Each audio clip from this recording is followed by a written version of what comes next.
Fair warning to viewers, the case I am about to tell you is one that many experts have called one of the most disturbing they have ever come across. Snuff films. Stop. Stop. Okay, stop. Stop. You see, he hit me back. It was a taunt. Part deflection, part brag. God, I was thinking he's gonna kill himself, but Snuff films, or footage where a victim's killing is recorded for money, are supposed to exist only in legend. But here we have one of the few, if not the first, confirmed instances of an actual murder being filmed and sold.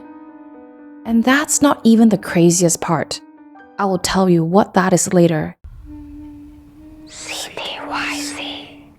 Proceed only if you can stomach some sick details that will make you question just how deranged and selfish people can be.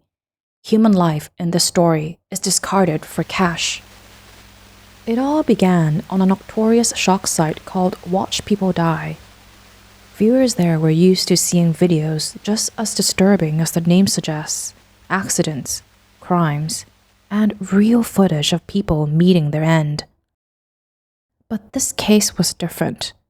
Never before had they seen a video where the victim appeared to volunteer. But I'm getting ahead of myself. More on that later.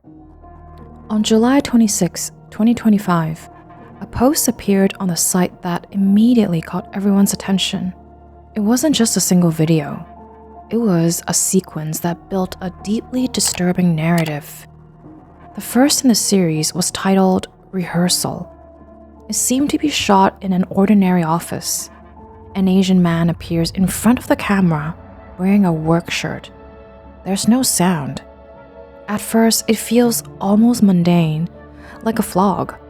But then he places his head down on what looks like a wooden board in front of him. A second figure enters the frame, wearing a Guy Fawkes mask, the same one popularized by the graphic novel V for Vendetta and later adopted by Anonymous. The figure steps closer, holding an axe, and mimics the motion of a beheading, the board now clearly meant to resemble a chopping block. And that's where the video ends. But it was the next two videos, filmed in a white bathroom from different angles, where the horror became undeniable, and the dialogue confirmed both men were Vietnamese. The second video was titled Execution. The camera looks down from above. A man lies on a plastic tarp on the bathroom floor, and the man was pleasuring himself, and there was a wooden chopping block under his neck. You can hear muffled sounds, dogs barking, perhaps distant traffic. So the viewers know this happened in a city. And then the second figure steps into view, holding a meat cleaver. And what follows is brutal and captured in unflinching close-up. The cleaver comes down several times until the head is severed and blood sprays across the tiles. The executioner immediately pulls the head away and begins the work of dismemberment, which leads to the third video, butchering. And according to those who had watched the video, in this video, the victim's body is methodically taken apart. Limbs are separated and arranged, and the organs are rinsed in the sink. At one point, the killer uses chopsticks. Body parts, limbs, head, organs were placed in a pot and on plates, like someone getting ready to cook. And in that moment, it was obvious. The killer did not just want the victim dead, he intended to eat him. Now, as the online community reeled, investigators and morbid researchers began to piece together a larger, even more unsettling picture. These three videos weren't standalone. They were part of a much larger collection called the Vietnamese Butcher series, a package that included 11 recordings and 98 photographs. And this package was not just posted for shock, it was for sale. As far back as February 2025, this archive was being advertised on Telegram and other encrypted apps. The seller went by Mr. Zhang, and he communicated in Chinese and Vietnamese. The price for the entire package was $600 US. The video quality was poor, but that almost made it worse. It felt raw, real. And in the moment the cleaver struck, the shock factor surpassed anything viewers could mentally process. As for the photos, reports said they were far worse. One image showed the perpetrator preparing what looked like a stew or a curry. Another, perhaps the most haunting, showed the killer wearing a simple green mask holding the victim's severed head, staring into the lens. And of course, many would ask if this was fake. But the video was too raw, too real. It cannot be fake. And many users who were analyzing the videos and pictures were saying the lighting was consistent and the physics of the aftermath was very accurate. The subtle details were too complex to generate. It was authentic. A real man was murdered, butchered, and treated like food, all documented for a paying audience on the internet. So everyone is wondering, who was the victim? Who is the man in the mask? And how does a package of snuff films like this circulate online? In the days and weeks after those videos surfaced, the internet began to grapple with what it had actually seen. Because we have to be clear about something. There is no shortage of death footage online. We have seen ISIS propaganda videos. We have seen the brutal public nature of cartel executions. And we have seen murders caught on CCTV and leaked. But as disturbing as those are, they aren't technically snuff. And that distinction matters. In the darkest corners of folklore and true crime, snuff has a specific definition. It is not just violence recorded incidentally, or for terror, or for propaganda. It's violence produced for one explicit commercial purpose, to be sold as entertainment to a paying audience. The myth of snuff film has haunted pop culture for decades and often dismissed as an urban legend, and there have been cases that came close. For example, in 2001, German cannibal Armin Mewes met a willing victim on a site called Cannibal Cafe. He filmed hours of footage, but none of it have ever reached the public. And years later, another German man named Detlef Gunzel also found a consenting victim online, and he recorded the killing. But that tape was seized by the police and sealed as evidence. And then in 2012, Luca Magnotta uploaded his horrific crime online. Hi, how are you? My name's Luca, and titling it One Lunatic, One Ice Pick, and it triggered a global manhunt. But that was the killer seeking notoriety, broadcasting his crime. The monetization came later through media attention. The Vietnamese Butcher series was different. It was recorded, edited, titled, and packaged, offered for sale on encrypted markets. It fits a terrible textbook definition. And according to Vice, this may have been the first true commercial snuff film to ever leak into the wider public internet. And that realization sparked a specific, paralyzing kind of panic, particularly within Vietnamese online communities. If the killer's primary motive was connected to this black market industry, what was to stop him from doing it again? To produce more content? To meet demand?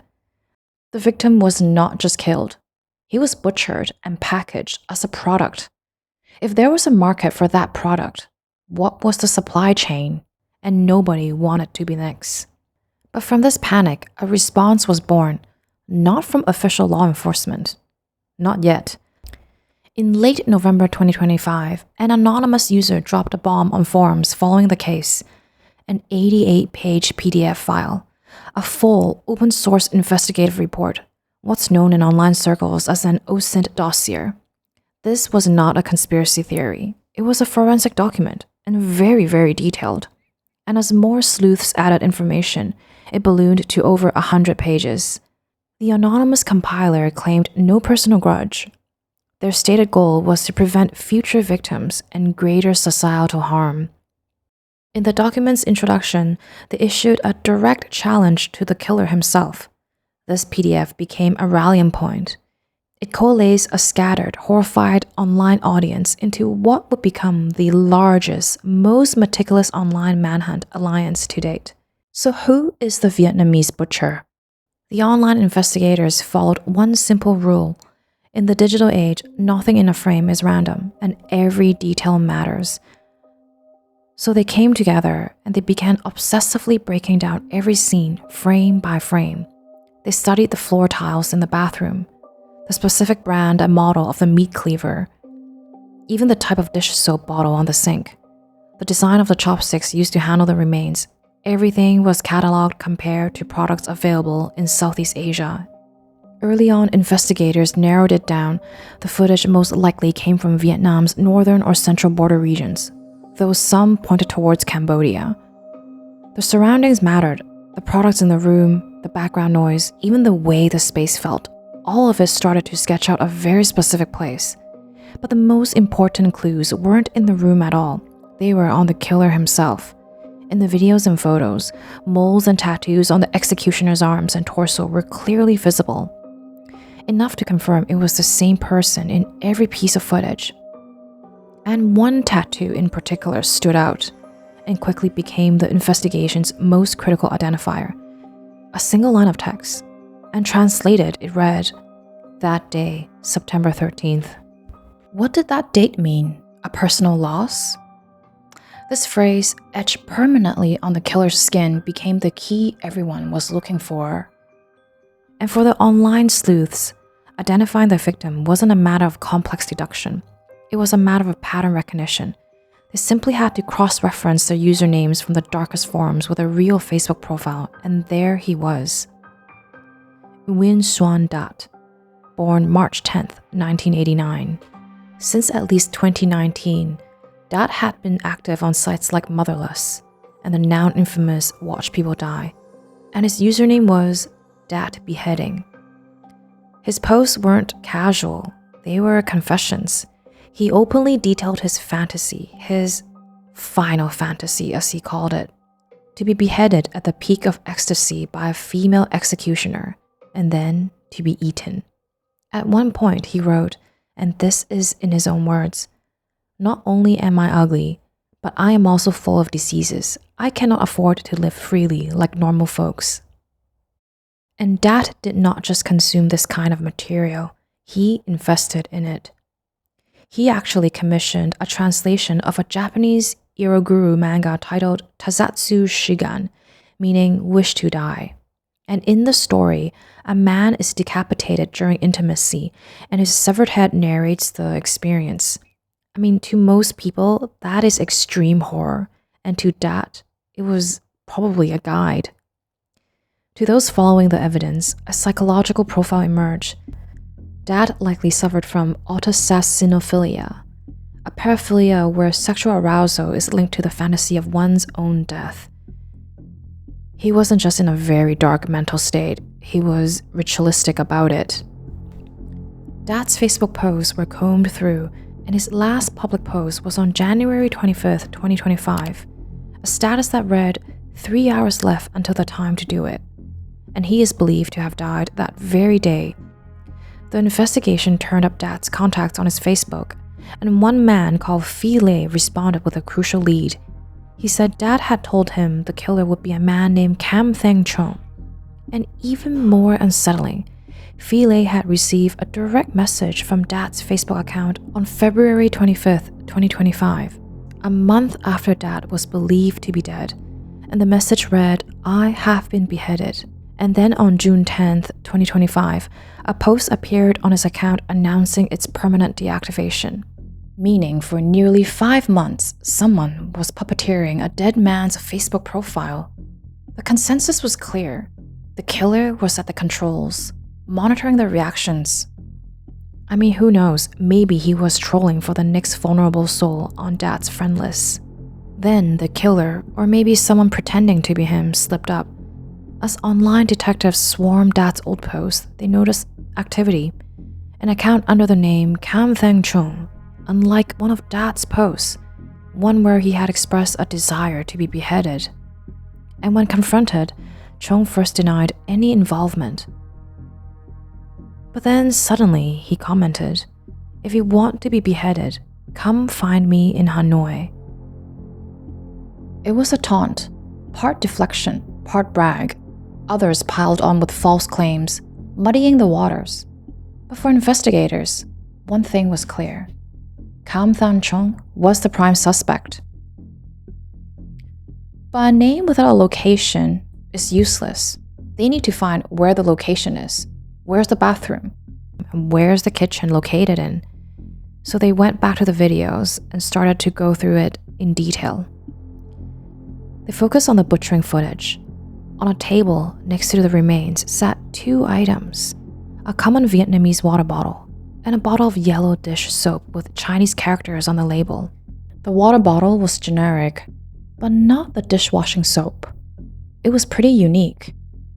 Looking at the distribution of that soap brand in Vietnam, they found that it was overwhelmingly concentrated in Vietnamese provinces bordering China, such as Lao Cai, Lang Son, or Mong Cai. And they found the pressure cooker seen in the video was also a model commonly smuggled across that same border. And they thought the bustling port city of Mong Cai seemed less likely for such a private horror. So the evidence was pointing to the quieter border regions such as Lang Son or Lao Cai. And then a breakthrough. They found a new informant. One person revealed that on January 25th, which is the day of the 3-hour left post, Dad had messaged him with a really odd and grotesque offer. He asked if he wanted to see a video of his own execution. And by the next day, Dad was gone. He was not answering. And someone else mentioned that he had done business with a man named Kam Thang Chung. That someone was hesitant to give any details, but he gave something that was very important, that Chung only used cash, and their last meeting was at a cafe near 81 Chi Lin Street in Lang Son province. So now, the crime scene was almost certainly in Lang Son. But who was Kam Thang Chung? A Vietnamese YouTuber called Kat Tomo, or called The Curious One, led the crowdsourced effort to dig up all the accounts linked to Kam Thang Chung. And he also hinted that the name wasn't the killer's own name. It was based on his son's name. And following this thread, they linked the alias to various accounts like Thang Chung 1111, which all led back to a single username, Duong Sang LS. It sounds like gibberish, but it was not, because in Vietnamese, it could be read as Dong Sang in Lang Son. And looking online to see where 81 Chi Lin Street is, they found that it was an area crowded with construction material markets. Interestingly, when they typed that address online, they found that the government had at one point held a meeting there to standardize how these markets operated. And a government article about standardizing those very markets mentioned a man in charge, Duong Vang Sang, head of the 4th team of the Lang Son Market Management Bureau. The article even has a picture of the man. Let me show you right here. I mean, the coincidence was staggering. Dong Sang LS, Dong Vang Sang of Lang Son. This was not a coincidence. This was a match. The investigation had just collided with the Vietnamese state. Was the killer a government official? And then they found his Facebook. The posts were mundane, but telling. In January 2021, he complained about losing his wallet at a Lang Son mall. And then there's more. Duong Vang Sang had 2 sons. The eldest was named Din Thang Chung. Kam Thang Chung. Din Thang Chung? Just a one-word variation. And Din Thang Chung's birthday was September 13th. The tattoo on the executioner's arm that day, September 13th, was not about a personal trauma. And now we know it was a father's tattoo commemorating his son's birth. They started comparing photos. The green 3-striped tracksuit in the video matched one worn by the son. The masked killer's visible birthmarks, scars, and hairline aligned perfectly with Sang's own. But the most damning evidence wasn't on their bodies, it was in the background. Online sleuths began comparing frames from the videos to photos from Sang's life, and some of his pictures were taken at his workplace, the Lang Son Province Market Management Bureau. The kitchen in the video, the tiles, the countertops was a perfect match for the staff cafeteria. The office in the rehearsal video, down to the potted plant, matched the team's office. The killer had filmed in his own government office. Why? The logic was grimly practical. The murder was believed to have occurred on January 25th, which is the start of the Lunar New Year holiday. The office would be empty. As a market management official, Sáng would have had the keys, and the kitchen was equipped. The department even had an incinerator for destroying confiscated goods, which was perfect for disposing evidence. And records showed that Sáng had volunteered to be the sole officer on duty for the 5-day holiday. He did not just choose a location. He chose a sterile, controlled, state-owned facility for his slaughterhouse. As the online sleuths shared this information in their Facebook chat groups, Sáng, or someone else using his identity, made a brazen move. On November 20th, 2025, an account named Dong San entered the investigation Facebook group's chat. The profile picture was his family photo, and he claimed to be the executioner and dared anyone to catch him, and even offered a meal at 89 Dai Ha Street in Lang Song. He boasted that he was over 60 and unafraid of death, calling the viewers accomplices. Everyone saw through it instantly. They also discovered this account had joined the group months earlier and had been silently monitoring their progress. He was watching them the entire time.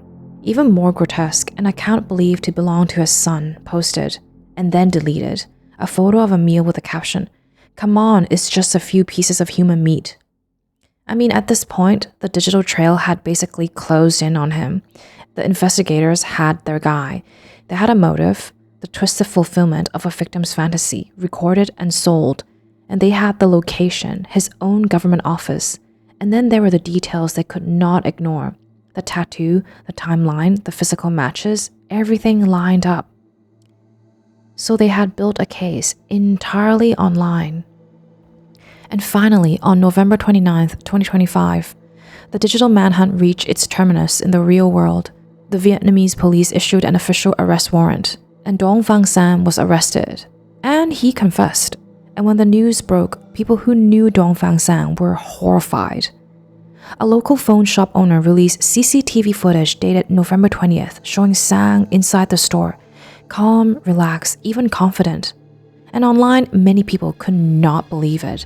To them, it looked like someone who was certain he would never be caught, fully aware that the internet was actively hunting for him, and still unfazed. That confidence seemed even more real when it emerged that just days earlier, Sang had posted in the Facebook group demanding people to stop sharing his photos, claiming it was illegal to use his image without his permission. In his statement, Sang said he met Dat online around 2020, and Dat was active in motherless groups and shared violent sexual fantasies. And Sang claimed he initially refused, but then he grew curious and he started researching. And by July 2024, Sang agreed to what he described as Dat's request. He said he had agreed to be Dat's executioner. That framing is consistent throughout Sang's story. The responsibility is shifted onto the victim. That night, in an empty government office, Sang killed Dat, dismembered him, boiled and crushed the remains, and dumped them across the city. He discarded the cleavers days later. The police forensic teams recovered blood evidence and partial remains, and the physical case was closed. Dong Phang Sang will likely face the death penalty, but this may not be where the story ends. Did Sang film the videos primarily to fulfill his own twisted desires? The profit motive, the $600 price tag, seems almost secondary, which raises a disturbing possibility. I mean, what if Sang wasn't the one selling them? The Vietnamese Butcher series was distributed by unknown Chinese-speaking individuals on encrypted apps. Was that Sang? Or was it someone he shared the footage with? Or, more worryingly, was it a connection to a broader network? What scares me most about this horror is the perpetrator was not some visibly deranged killer. He was a government official, a father, a husband. He had a college degree and a steady job. He even had a tattoo of his son's birthday on his arm. He could so easily blend in with any one of us, yet he is a monster. Please check out one of my other videos on the screen. Thank you.